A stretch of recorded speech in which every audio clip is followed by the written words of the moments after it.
Everyone, welcome to our YouTube channel Vansh Adhyayan academy. आज हम करेंगे 9th क्लास की जो चैप्टर नंबर 5 है, introduction of Euclidean geometry. Euclidean एक साइंटिस्ट था, उसने अपने अकॉर्डिंग कुछ डेफिनेशंस दी थी, कुछ एक्सियोम्स दिए थे और कुछ पोस्टुलेट्स दिए थे। उनके बारे में आज हम डिस्कस करेंगे। आइए स्टार्ट करते हैं। स्टार्ट करने से पहले प्लीज वीडियो को लाइक, शेयर एंड चैनल को सब्सक्राइब करना ना भूलें। आइए स्टार्ट करते हैं। यूक्लिडियंस की जो डेफिनेशन थी उसके अंदर था एक सबसे पहले पॉइंट। पॉइंट क्या होता है? जिसके अंदर कोई भी डायमेंशन नहीं होती, ना उसकी लेंथ होती है ना उसकी ब्रेथ होती है, तो क्या कहलाता है? पॉइंट कहलाता है। It has no dimension, that is no length and no breath.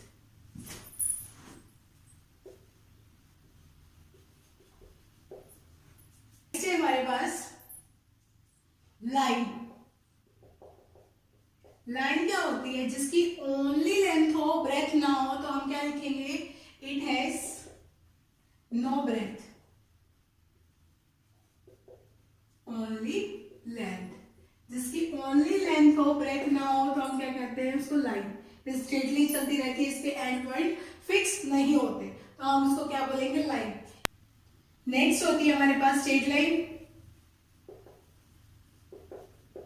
या फिर हम बोलते हैं लाइन सेगमेंट।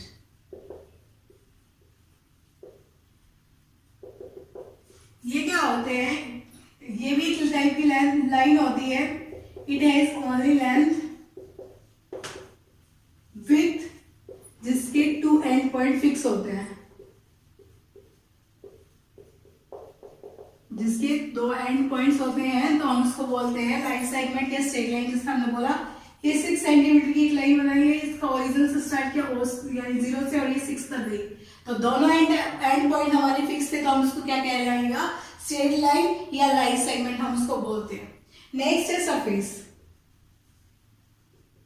सरफेस हम उसको बोलते हैं जिसकी लेंथ, जो लेंथ और ब्रेथ दोनों से बनता है। It has length and breadth both, जिसके दोनों लेंथ भी हो और ब्रेथ भी हो, हम उसको बोलते हैं सरफेस। एक होता है प्लेन सरफेस।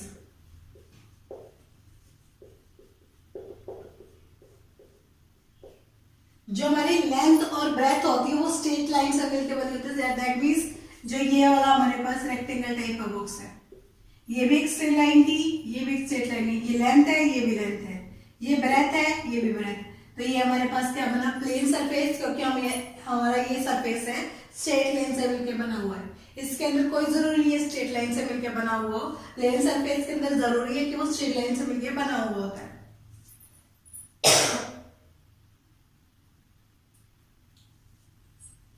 नेक्स्ट है हमारे पास सर्कल। सर्कल क्या होता है? इट हैज सेंटर, इसका एक सेंटर भी होता है एंड रेडियस, और रेडियाई भी होती है, तो हम उसको क्या बोलते हैं? सर्कल। रेडियाई क्या होती है या रेडियस क्या होती है? इट इज द डिस्टेंस, या फिर हम बोल सकते हैं it is a straight line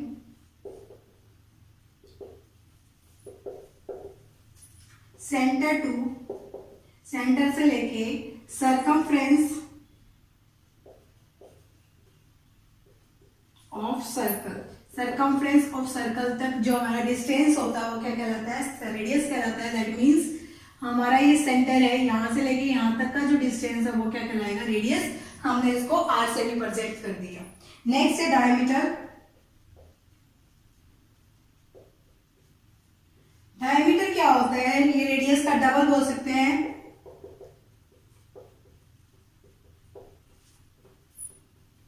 radius का डबल, या हम बोल सकते हैं कि दो अपोजिट जो हमारे पॉइंट्स है सर्कमफ्रेंस के अंदर, और वो दोनों पॉइंट्स एक स्ट्रेट लाइन से मिलकर बने मैच होते हैं, और वो स्ट्रेट लाइन हमारी सेंटर से पास थ्रू हो, तो वो क्या कहलाता है? डायमीटर कहलाता है।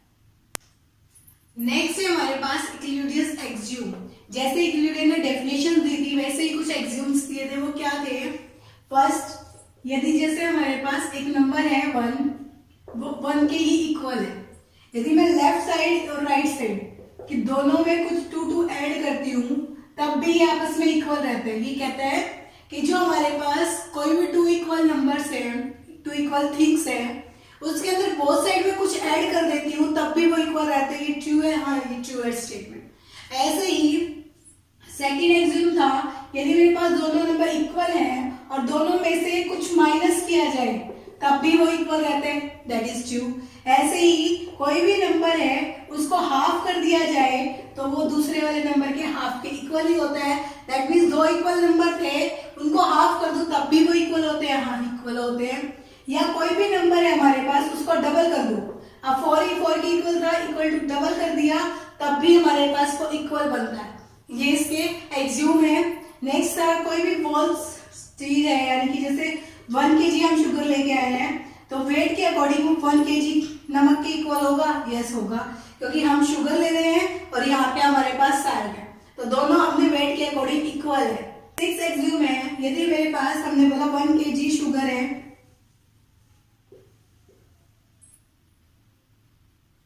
वो ग्रेटर देन रहेगा हाफ kg ऑफ शुगर से, यानी कि हमने क्या बोला 1 kg है, हमेशा शुगर किससे बड़ी रहती है, उससे आधा किलो से या हाफ kg से बड़ी रहती है। यानी कि हम बोलते हैं जैसे एक स्क्वायर है, स्क्वायर के मैंने 4 पार्ट्स कर लिए, ये जो हमारे पास एक अकेला पार्ट है वो एक स्क्वायर से तो छोटा रहेगा, तो दैट मीन्स ये वाला पूरा स्क्वायर किससे बड़ा है, एक छोटे वाले, इसके छोटे वाले पार्ट के इससे बड़ा है। दैट मीन्स एक पूरा होल्स नंबर जैसे 16 है, 16 किससे बड़ा रहेगा, जब मैं इसको तोड़ती जाऊंगी 4 into 4 लिखूंगी तो 4 से तो बड़ा है, तो 4 इसका एक पार्ट है, तो दैट मीन्स हम क्या बोलेंगे कि 16 हमेशा बड़ा होता है किसी भी नंबर से। और 2 थिंग्स है, यदि वो 2 थिंग्स है वो इक्वली है, जैसे 4 equal to 4 की हम लिखते हैं, कोई भी थिंग्स है वो आपस में इक्वल होती है, जब वो इक्वल हो तभी हम उसको इक्वल बोलते हैं, अदरवाइज इक्वल नहीं होती।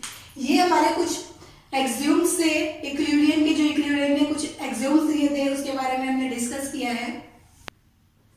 इक्विलिब्रियम ने कुछ पोस्टुलेट दिए थे, उसके अंदर हमारे पास फर्स्ट पोस्टुलेट है कि जो एक लाइन है मे बी ड्रा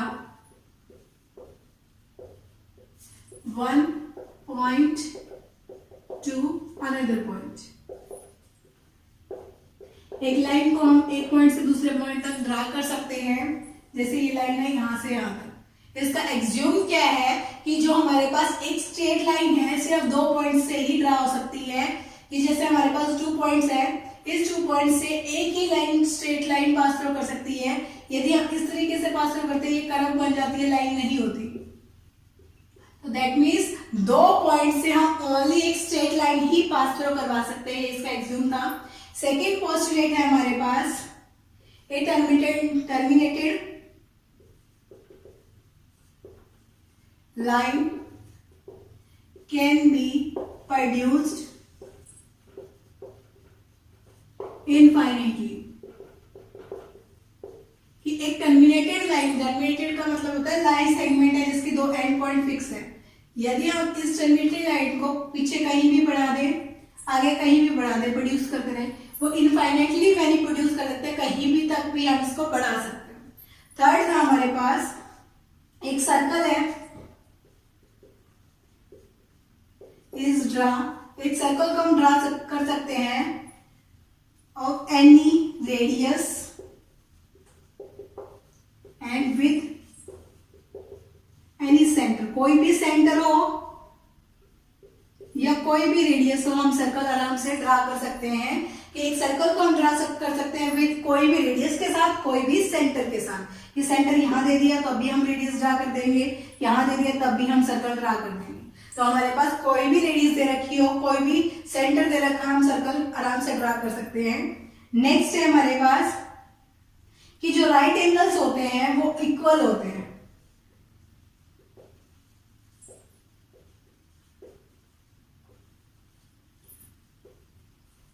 एक दूसरे के इक्वल होते हैं। राइट एंगल का मतलब 90 डिग्री का, 90 डिग्री के एंगल्स 90 डिग्री इक्वल ही होते हैं। यही हमारे पास फोर्थ पोस्टुलेट था कि right angles are equal each other, एक दूसरे के इक्वल होते हैं। इक्विलिब्रियम का फिफ्थ पोस्टुलेट था कि एक स्ट्रेट लाइन है, line fall on two straight line के ऊपर फॉल करती है,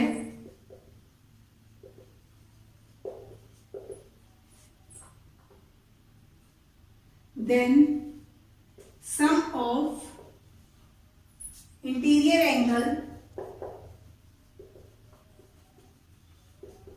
is less than two, right angle से कम रहता है, when कब रहता है, when these two lines, जब हम ये दो लाइनें जिसके ऊपर फॉल हुई है, टू लाइन्स प्रोड्यूस करवाते हैं, एंड प्रोड्यूस करवाने के बाद दे मीट ईच अदर, वो एक दूसरे के मिल जाती हैं, तो जो जिस साइड वो मिलती हैं वहां पे जो एंगल्स है, sum of angles is always less than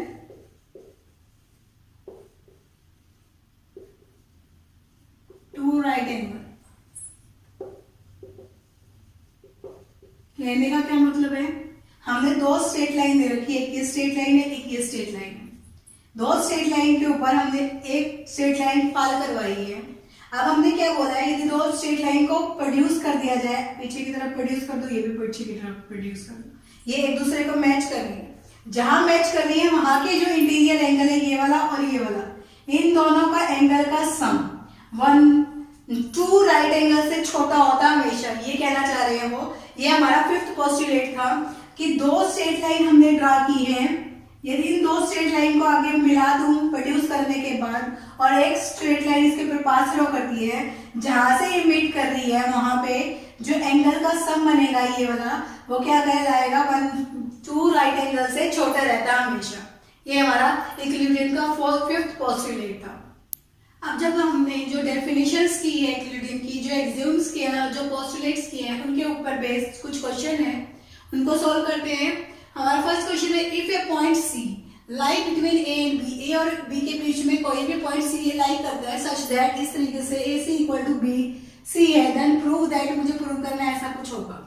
अब हमने क्या किया, ए बी एक लाइन ड्रा कर ली, ये ए है और ये बी है, सी हमारे पास कोई भी पॉइंट है, तो ए सी किसके इक्वल रखा है, बी सी के। हम लिख सकते हैं कि ए बी है वो किसके इक्वल है, ए सी प्लस बी सी के। अब देखिए हमें पता है ए सी किसके इक्वल है, बी सी के, तो इस बी सी की जगह हम ए सी डाल सकते हैं, A B equal to A C plus A C, तो ए बी किसके इक्वल आ गया, ट्वाइस ऑफ ए सी, ए सी के दुगने के, और ये ट्वाइस इधर ले आओ तो बाय, हमें यही शो करना था। सेकेंड, इसका कन्वर्स क्या होता है कि हमारे पास ये प्रॉपर्टी गिवन है, लेकिन मुझे शो करना है ये सी बीच में लाई करता है, तो जैसे हमारे पास ए सी है, two of A C equal to A B है, तो हमें शो करना है कि ऐसा कुछ बीच में लाई करता है। हम सपोज जैसे एक लाइन है आपके पास, ये रही ए बी, हमें प्रूव करना है इसका एक मिड पॉइंट होता है। हम सपोज करते हैं इसके दो मिड पॉइंट है, एक सी और एक डी।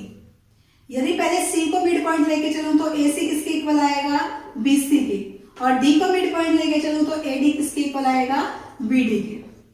अब देखिए हम ए डी को क्या लिख सकते हैं, A C plus C D equal to B D को क्या लिख सकते हैं, B C minus C D. तो आपके पास देखिए ए सी किसके इक्वल है, बी सी के, तो हम यहां लिख देते हैं B C plus C D equal to B C minus C D. ये दोनों कैंसिल हो गए, सी डी यहाँ प्लस का, ये माइनस का इधर आके क्या आएगा, C D plus C D equal to 0, 2 C D equal to 0। अब 2 तो 0 होने से रहा, तो सी डी को 0 होना पड़ेगा। किसी भी दो पॉइंट का डिस्टेंस यदि 0 है, इसका मतलब सी और डी दोनों एक ही पॉइंट है, तो हम कह सकते हैं लाइन के अंदर सिर्फ एक ही मिड पॉइंट लाइक करता है, दो मिड पॉइंट लाइक नहीं कर सकते। ये हमारा प्रूफ था सेकेंड। नेक्स्ट है हमारे पास question, if A C equal to B D दे रखा है, हमें प्रूव करना है ऐसा कुछ होगा। अब देखिए ए सी इक्वल है हमारे पास बी डी के, ए सी किसके इक्वल लिख सकते हैं हम, ए बी प्लस में बी सी के, और बी डी को क्या लिख सकते हैं, B C plus C D. अब देखिए बी सी से बी सी कैंसिल हो गया, तो ए बी किसके इक्वल आ गया, सी डी के।